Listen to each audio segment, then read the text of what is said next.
Bonjour, aujourd'hui une vidéo, qu'est-ce que le CPF au Brésil? Vous vous dites, il a posté cette photo au mois de novembre, il y a un manteau d'hiver, il ne peut pas être au Brésil, c'est impossible.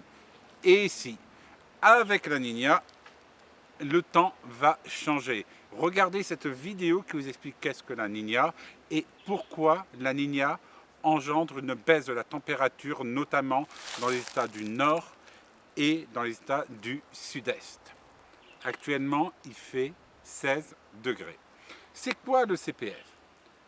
On le demande tout le temps au Brésil pour acheter un billet d'avion, un billet de bus, pour faire ses courses et enfin pour acheter tout et n'importe quoi, même une carte SIM. Pour beaucoup d'achats, le CPF est indispensable. Environ 98% des achats au Brésil.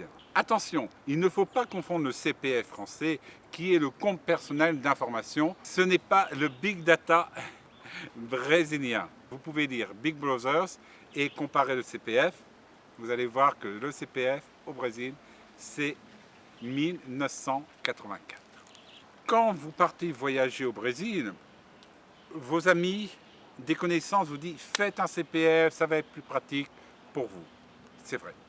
Il faut absolument faire votre CPF, autrement vous allez avoir de petits tracas. Abonne-toi au comptoir de Toamasina, chaque jour une nouvelle vidéo sur le monde des épices, le monde de la vanille et des expéditions ranger à travers le Brésil. Depuis novembre 2015, j'habite au Brésil et je souhaite partager avec vous ma vie au Brésil et surtout mon expérience. Et aujourd'hui, je commence avec le CPF. Car sans lui, vous ne pouvez rien faire au Brésil. La semaine prochaine, je vais vous faire une vidéo sur les différentes banques au Brésil et je vais tout vous expliquer pour ouvrir un compte au Brésil.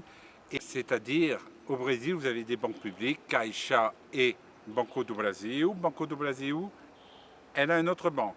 Ça s'appelle Estilo. Vous avez Itaú, Itaú Personnalité, Itaú Uniclass et les mêmes segments chez Santander et Bradesco. Pour venir au Brésil, tout d'abord, je n'ai eu aucun problème pour mon visa. Je l'ai fait à Paris en environ 48 heures entre la dépose de mon passeport et pour récupérer ce visa. Donc je suis très étonné quand je vois des personnes dire « Ah, le Brésil, il faut du temps pour les visas ». Personnellement, je n'ai eu aucun problème. Pour le CPF, si vous voyagez, je vous conseille tout d'abord de le faire depuis la France, c'est-à-dire depuis le consulat général à Paris. Vous le demandez, vous envoyez une copie de la pièce d'identité, votre adresse et c'est tout. Vous n'allez pas perdre du temps à la poste brésilienne à faire la queue pour récupérer un numéro de suivi, on va dire, parce que quand vous allez à la poste, c'est la même chose que le numéro des suivis des enveloppes. Qu'est-ce que réellement le cadastro de pessoa física, le CPF? C'est un peu en France notre numéro INSEE, voire le numéro SIRET d'une entreprise. C'est un numéro fiscal. Quand vous payez vos impôts, vous payez avec votre CPF. Quand vous faites un virement bancaire au Brésil, vous devez mettre le CPF de la personne qui va recevoir l'argent. Il faut savoir que le CPF va vous suivre tout au long de votre vie. Le CPF est rattaché à votre carte d'identité, votre passeport si vous êtes brésilien. Il faut savoir aussi que si vous avez un CPF au Brésil, vous faites un crédit avec votre CPF. Si vous ne remboursez pas votre crédit, votre CPF peut être souge, c'est-à-dire un CPF sali, et donc vous ne pouvez plus emprunter de l'argent, vous ne pouvez plus acheter. Le CPF est aussi rattaché à votre carte de crédit quand vous êtes au Brésil. Et il faut savoir que chaque année, les entreprises de cartes de crédit transmettent les informations au centre des impôts pour un croisement des données.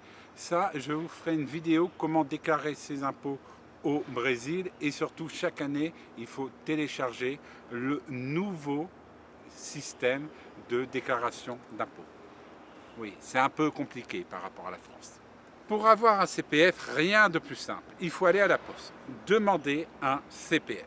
Vous allez ensuite avec votre vignette que vous avez payée au bureau de poste à la recette fédérale.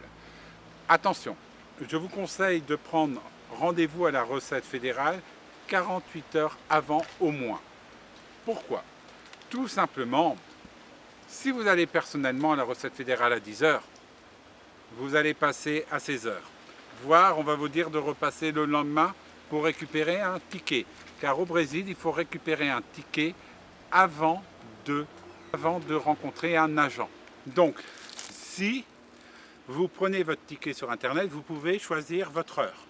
Si vous arrivez à 6 heures, probablement vous allez pouvoir passer entre 7 et 8.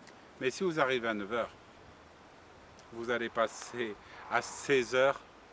Et ça serait une chance. Car dans les grandes villes, vous avez des files d'attente pour aller à la Receita fédérale. Donc, pour le CPF, il faut quoi?